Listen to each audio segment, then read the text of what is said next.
ಇಷ್ಟಪಡುವವರು ನಮ್ಮಲ್ಲಿ ಸಾವಿರ ತಪ್ಪುಗಳನ್ನು ಕಂಡರೂ ಕೂಡ ಕೈ ಹಿಡಿದು ತಿದ್ದಲು ಬಯಸ್ತಾರೆ. ಆದರೆ ನಮ್ಮನ್ನ ಇಷ್ಟಪಡದೇ ಇರುವವರು ನಮ್ಮಲ್ಲಿ ಸಾವಿರ ಒಳ್ಳೆಯ ಗುಣಗಳು ಅಡಗಿದ್ರೂ ಕೂಡ ಒಂದೇ ಒಂದು ತಪ್ಪು ಕಂಡು ಹಿಡಿದು ನಮ್ಮಿಂದ ದೂರ ಆಗ್ತಾರೆ. ತಪ್ಪುಗಳು, ಸೋಲುಗಳು, ಅವಮಾನಗಳು, ನಿರಾಸೆಗಳು, ತಿರಸ್ಕಾರಗಳು ಇವೆಲ್ಲವೂ ಉನ್ನತಿ ಮತ್ತು ಬೆಳವಣಿಗೆಯ ಭಾಗಗಳು. ಯಾವ ವ್ಯಕ್ತಿಯೂ ಕೂಡ ಈ ಅನುಭವಗಳಿಂದ ಹಾದು ಹೋಗದೆ ಜೀವನದಲ್ಲಿ ಗೌರವದ ಸ್ಥಾನವನ್ನು ಪಡೆದುಕೊಳ್ಳಲು ಸಾಧ್ಯವಿಲ್ಲ. ಚುಚ್ಚಿ ಮಾತನಾಡಿ ನಿಮ್ಮ ಮನಸ್ಸನ್ನ ಪ್ರತಿದಿನ ನೋಯಿಸುತ್ತಿರುವವರಿಗೆ ನೀವು ಹೇಗೆ ಉತ್ತರ ಕೊಡಬೇಕು ಗೊತ್ತಾ? ನಿಮ್ಮ ಸಾಧನೆಗಳ ಮೂಲಕ, ನಿಮ್ಮ ಯಶಸ್ಸಿನ ಮೂಲಕ ನೀವು ಪಡೆದಂತಹ ಗೌರವ ಅವರಿಗೆ ಅವಮಾನ ಅನಿಸ್ಬೇಕು.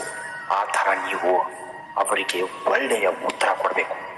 ಅದೇ ನೀವು ಅವರಿಗೆ ಕೊಡುವಂತಹ ಒಳ್ಳೆಯ ಉತ್ತರ. ನೀವೇನು ಅಂತ ನಿಮಗೆ ಗೊತ್ತಿರುವಾಗ ಯಾರ ಅಭಿಪ್ರಾಯಕ್ಕಾಗಿಯೂ ನೀವು ಕಾಯಬೇಡಿ. ಯಾಕಂದ್ರೆ ಎಲ್ಲರನ್ನ ಮೆಚ್ಚಿಸಲು ಹೋದ್ರೆ ಮುಂದೊಂದು ದಿನ ನೀವು ಹುಚ್ಚರಾಗ್ತೀರಾ.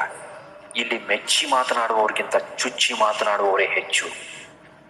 ನಿಮ್ಮ ಒಳ್ಳೆಯತನವನ್ನು ಸಾಬೀತುಪಡಿಸಲು ಪ್ರಯತ್ನಿಸಬಾರದು. ನಿಮ್ಮ ವ್ಯಕ್ತಿತ್ವ ವಿಶೇಷವಾಗಿದ್ದರೆ ಸಮಯವೇ ನಿಮ್ಮನ್ನ ಯೋಗ್ಯರನ್ನಾಗಿಸುತ್ತೆ. ನೀವು ಈ ಮಾತನ್ನ ಯಾವತ್ತೂ ಮರೆಯಬೇಡಿ. ವ್ಯಕ್ತಿಯ ನಾಲಿಗೆಯಿಂದ ಹೊರಡುವ ಮಾತುಗಳು ಆಕಾಶಕ್ಕೆ ರಂಗು ಚೆಲ್ಲುವ ಕಾಮನ ಬಿಲ್ಲಿನ ರೀತಿ ಇರಬೇಕೆ ಹೊರತು ಕ್ಷಣ ಕ್ಷಣಕ್ಕೊಂದು ಬಣ್ಣ ಬದಲಿಸುವ ಊಸರ ಒಳ್ಳೆಯ ತರಹ ಇರಲೇಬಾರದು.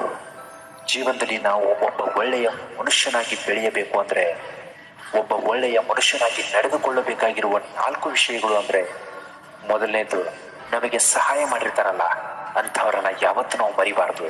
ಎರಡನೇದು, ನಮ್ಮನ್ನ ಪ್ರೀತಿಸೋರನ್ನ ಯಾವತ್ತೂ ನಾವು ಉಪಯೋಗಿಸ್ಕೋಬಾರ್ದು. ಮೂರನೇದು, ನಮ್ಮನ್ನ ನಂಬಿದವರಿಗೆ ಮೋಸ ಮಾಡಬಾರ್ದು.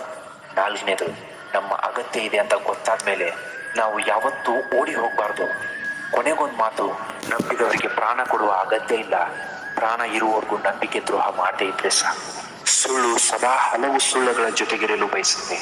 ಯಾಕಂದ್ರೆ ಅದಕ್ಕೆ ಭಯ ಜಾಸ್ತಿ.